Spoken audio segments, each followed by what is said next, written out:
How's it going, everybody? Welcome to Gamer Grudge, where we have a new topic for you today that's not Nintendo or Randy Pitchford for once in our damned lives. It is Ubisoft. You know, someone who's equally as bad, or a company that's equally as bad, I should say. But, as always, I am joined by Andrew Interactive. Andrew, why don't you say what's up? Ribbit Force Powers may have something Yoda. I don't know Star Wars. Okay. I mean, hey, that works. You know Star Wars as much as I know a hole in my head, which I guess is very well. But I don't know why I said that one even. But, okay, I'm also joined by our Kevin Logisticals Operations Unit. So, Kevin, why don't you say what's up? Ubisoft, I be hard. Okay. Hey, yo. Nice to know that No pause. your software is now hardware. Got it. But, okay. Well, before we get into everything, let's roll the intro.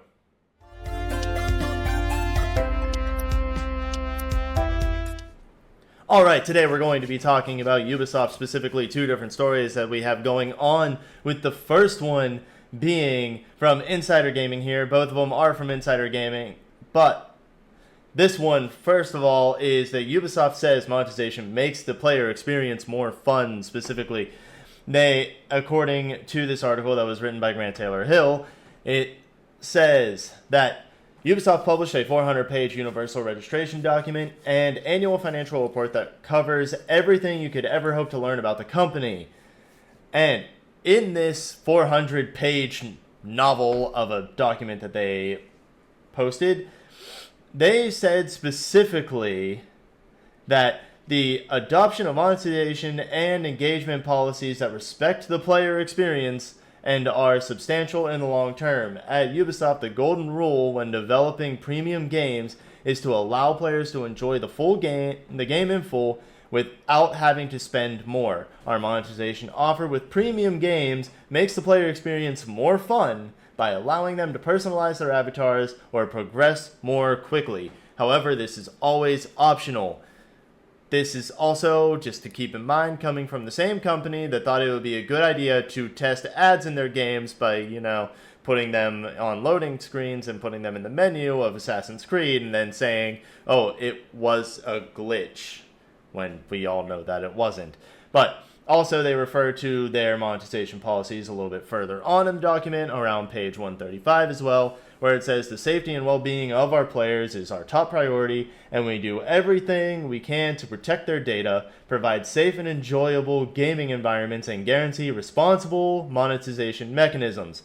Then slightly further down from that, it says through its code of conduct, the group is committed to adopting a fair and transparent approach to monetization in gaming, offering fun, engaging, and immersive gaming experiences while ensuring the safety and well-being of players. Ubisoft's monetization strategy aims to enrich players' experience by balancing two main pillars: optionality and fairness across all genres. And there you go. That's everything that you need to know from this article. But, Andrew, what do you have to say about Ubisoft's monetization policy? I think they need to learn what's fun for them is not what's fun for the viewer. Hey, Because I I don't find it know, fun just to me spend personally. $10. Me Jeez. personally, I prefer my gaming content to be, like, if I was going to buy something from a game, I would prefer it to be 95% gameplay and 5% purchases, maybe, and not the other way around, 95% add-on content and DLC and purchases and battle passes and 5% gameplay. I I would just, mean, I, I I just believe think they that. are the company that literally started the whole, oh, we're going to do a deluxe edition and super deluxe edition of every game. But, Duper duper. and then, the super deluxe edition not really offering that much. I mean, yes, you get a battle pass, but you also just get a bunch of, like, cosmetics that you don't really need, and that cost a lot more than they should. I mean, really, a I miss cosmetic should be like unlockables. $1, not like 10. But, I miss Kevin, unlockables. yeah, I miss unlockables too. Sad. But Kevin, what do you think about Ubisoft's monetization policy? Well, I can honestly say I don't think there's ever been a moment in time where an outfit I've worn in the game made the game more fun. Like a skin or something. I Like mean, I beg it to just differ. I like playing Super Mario Odyssey with the classic Mario 64 skin, but that was He, also free. I Yeah, it was also free, but like also in the grand scheme of things, I don't. It doesn't impact the core gameplay. And like I'm not saying they should just do pay to win and sell everything, but what they're doing isn't making the game more fun. I think the game's mechanics and like what they offer content-wise within the game for free as part of the base game, that is what makes it fun. Yeah. As Andrew said, I think it's more fun to go through a game and actually be able to unlock everything through hard work and determination. Like, oh, there's a very difficult boss. Cool, you get rewarded for beating that boss with a really cool skin or a really cool weapon or whatever. Like similar to like how From Software designs games, where it's like, oh yeah, you beat this boss, you get their spell, you get their armor, you get whatever. There you go. No need to spend an extra $20 to get this. But And if you really wanna, make it where it could be fun for people and have purchases, you can have both, where you can unlock it. Or if you're busy and don't have time, you can buy it instead. I believe what you're referring to is a battle pass similar to Fortnite, where you can unlock it or you can pay for it. Fortnite. Well, even battle passes be like, hey, it's only free every like 7 items, and every 7 things is pretty much nothing. You're right. Yeah. But I mean, I don't know. To me, Ubisoft is like one step away from just going full EA and pay to win stuff. Like, it's no longer EA, like, oh, it's in the game. It's EA, you pay to play or whatever. Because, like, that's the reality of them. But you mean EA pay to play and UbiPay are becoming the same thing and distinct from their own greedy services? Gasp. Oh no. Yeah, I mean, gasp. Like I said, it's really, they're like 2 steps away from being that, because they've already tested the idea of putting advertisements in their games, like for their games and for other things in their games. And that's like, that right there in itself is a horrible practice that nobody should ever commit to, because once you have a game, you should own it, and companies need to be more open to that idea instead of being like Nintendo with like, oh, digital game cards and all that. But hey, I don't want to delve too far into that one. But the other story that we have, though, sorry, Andrew, I believe. What were you saying? You mean to tell me that they just can't make these games and then shut down the servers, and then people have to legally destroy their physical copies of it? That's just wild. I know. Wild. It's a sad day in gaming. Sad age of gaming for some. But oh well. But the next story that we have here is that Ubisoft, the CEO of Ubisoft, Yves Guillemot, I don't know how to pronounce his name. I've never heard it, honestly. Guillemot. I don't know. Guillemot. Okay, well, there you go. If Kevin said it correctly, then that's how you say it. But specifically, he said that that Star Wars Outlaws, a game that a lot of people trashed, failed because the brand was less popular. Again, this is coming from Insider Gaming, and the same guy too, Grant Taylor Hill, so good on him. But in an interview specifically, the CEO of Ubisoft said, for Star Wars Outlaws, we didn't reach our sales targets. The game suffered from a number of items. First, it suffered from the fact that it was released at a time when the brand that it belonged to was in a bit of choppy waters. I mean, that's, putting things lightly, honestly. And the game had a few items that still needed to be polished, and they were polished and debugged in the early weeks, but it did affect sales numbers. We did heavily improve the game by troubleshooting and debugging, and when it will be released on upcoming consoles such as the Switch 2, it will be the new version of the game. So I'm just throwing it out there. To me, it is fair to at least blame Star Wars a little bit on that, because the brand, yes, was suffering at the time. But I think that it is wrong to blame them for the most part, because Disney has not done Star Wars justice. They really have not. But I don't think it's fair for Ubisoft to just be like, oh yeah, it's falls mostly on the brand, because I mean, Ubisoft, come on. You've done some really bad games. Like, you've made some really bad stuff. And, like, Star Wars Outlaws is a prime example. You know? I think it's fair. I think it's fair to blame them by putting a bunch of missions behind a paywall instead of, being in the game. Yeah. You mean I have to buy this game and then I don't even get access to all the missions? I have to buy the missions I have to play pay the rest of the game? I have to buy the Crazy. deluxe edition for an extra, like, $20 just to get a mission with Boba Fett. Or something, or Crazy. was it Boba Fett or something, or like, or it was something like that. It was like Boba Fett or like Jabba the Hutt or something, but I don't know. I think it was the Hutts. Yeah, no, it was the Hutts. Yeah, that's what it was. We know gaming, but Pizza Gamer Gaming. yeah, it was Pizza the Hut. Hutts. No one pizzas the Hut. No one pizzas the Hut. They don't. But I mean, I do blame that too.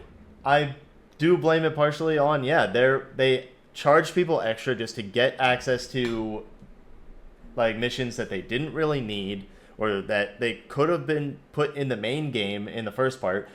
Honestly, Star Wars Outlaws, I don't know if Kevin played it. I know Andrew didn't play it, but I don't know if Kevin played it. But that game, like, it was horrible at launch when it came to like bugs and everything. And I'm sorry, but if you have a horrible launch with like a ton of bugs, people don't want to buy your game later because they already know how bad it is. They've already looked at reviews. They've already seen the negativity. They don't want to like delve into it now that, suddenly that stuff might be fixed. You mean the current industry practice of main developers and studios of releasing unfinished games? Oh no. Who would have thought? Yeah. Never forget Cyberpunk release. Oh no. Yeah. Oh gosh. But, Kevin, you've been a little bit quiet here on this front. What do you think specifically about the Star Wars, well, not Star Wars, the Ubisoft CEO blaming the brand? All right. So, I'm in agreement where you can, like, Star Wars has been suffering over recent years, especially after the Disney acquisition. That's not false at all. Just for fun here, I will name a few. Mandalorian Season 3, The Acolyte, I don't know about Andor, but Ahsoka, terrible. Obi-Wan, terrible. But you can go on, Kev. Yeah, so just for the Andor sake, a lot of Star Wars fans love it. Like, they think it's like some of the best Star Wars, or at least Disney Star Wars. Me personally, I'm not all that into it. Not saying much okay. when somehow Palpatine returned. But somehow he returned. But in the same vein, like we were talking earlier, like if Respawn can turn out Jedi Survivor and Fallen Order in the same era of Star Wars Disney stuff, it's really just no excuse. And that's just Ubisoft and Yves Guillemot putting the blame and basically saying, like, yeah, we made a bad game, but, like, we don't own it. Like, it's not our fault. But it is, because we developed the game, we created every little aspect of it, we launched it in the state that it launched in. And then the aspect of, like, just Star Wars fans speaking here, it's an truly open world Star Wars game that doesn't have to do with lightsabers, and it's, like, exploring the underworld, being a bounty hunter. Like, that's what Star Wars fans have been asking for so long. Like, they had the winning formula, but again, it was just half-baked. There wasn't much in it, and yeah, like, as per usual, they fumbled the ball, and now they're just trying to find the blame for it. Yeah, I mean, they are trying to find the blame for it, and there's always someone else to blame other than them. Yes, they can say, oh, it released with some bugs, but those were fixed. It should have done amazing. But you know what? In reality, that doesn't fix the lackluster story. It doesn't fix that the gameplay wasn't all that exciting. It wasn't all that groundbreaking as they said that it was. It doesn't fix the core issues of the game itself. And they need to take accountability on that. It's just like, Assassin's Creed Shadows, people have major complaints about that gameplay as well. But it's not like they can blame the brand on that unless they really want to blame their own brand. Then there you go. Because Assassin's Creed has gone downhill for a while now. And Ubisoft taking yeah, credibility, accountability. That's so funny. yeah, I know. It's never gonna happen. It's as likely as Nintendo stopping lawsuits. Yeah.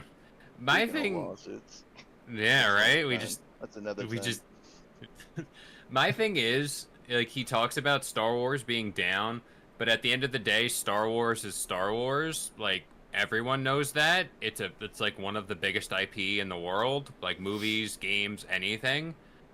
So even let's just say their down years are some of the best years that some would hope for.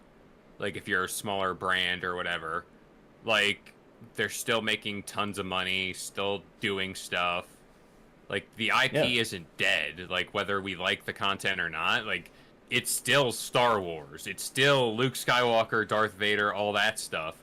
Some of those characters, like the general premise of them, are in this game. Like they just don't again, it's just execution on everything is key.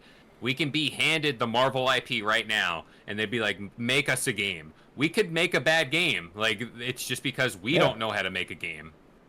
Which, I mean, Marvel has seen plenty of bad games. All of their Even, games. yeah, The like, Avengers. exactly. Even when the franchise itself was on the up and up, they've seen really horrible games.